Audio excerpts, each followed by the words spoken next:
Good evening guys. Tingnan nyo to, oh. Parang itlog na bato. Kahit anong garutin nyo, masuhin nyo, hindi ito nagagasgas, hindi nababasag. Ito. Yan, tingnan nyo. Parang siyang oblong.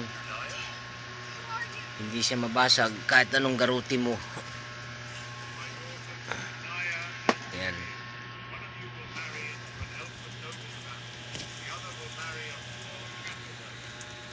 Yan guys, yan o.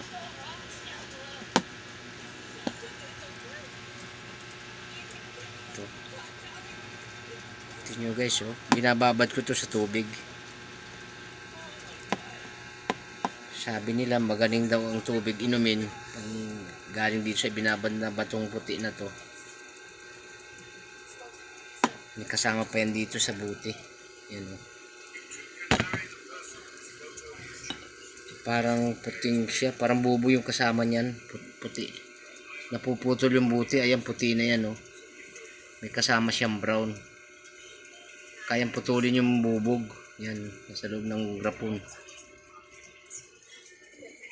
Hindi ko nga alam kung anong klase itong bato. Ito. Pero ito na yung nagagamit. Batong inkanto. Ito. Sa Quiba ito nakuha. Ayan. Pagmasdan nyo mabuti guys. So. Kaya itinago ko, binababo sa tubig. Protection daw to sa katawan yung tubig pag iniinom. Mas maganda siyang nakababad lagi. Ayan guys, lalagay ko na sa loob ng grapon. Ayan. Mabasag ang grapon pag inilagay ng binagsak lang.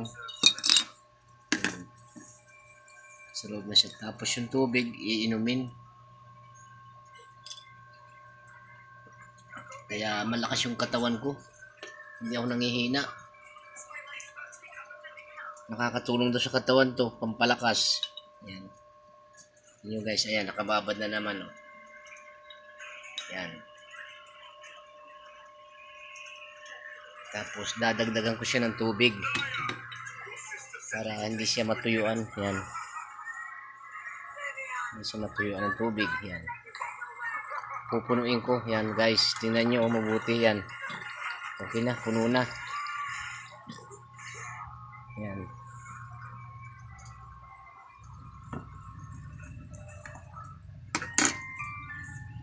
Hindi ko to pinatutuyuan. Lagi kong iniinuman. Dinadagdagan ng tubig.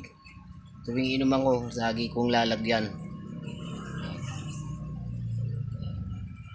Kasi tatago ko na ulit. Yan guys. Lalagay ko na doon sa lagayan niya. Ayan.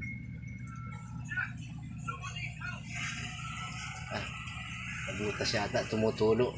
Bakit tumutulo siya? Ayan guys. Malalim ng gabi. Naantok na ako. Matutulog na rin ako. Panurin nyo na lang guys yung aking video at isubscribe nyo lang at pakilike. Maraming salamat guys sa inyo panonood ng video ko.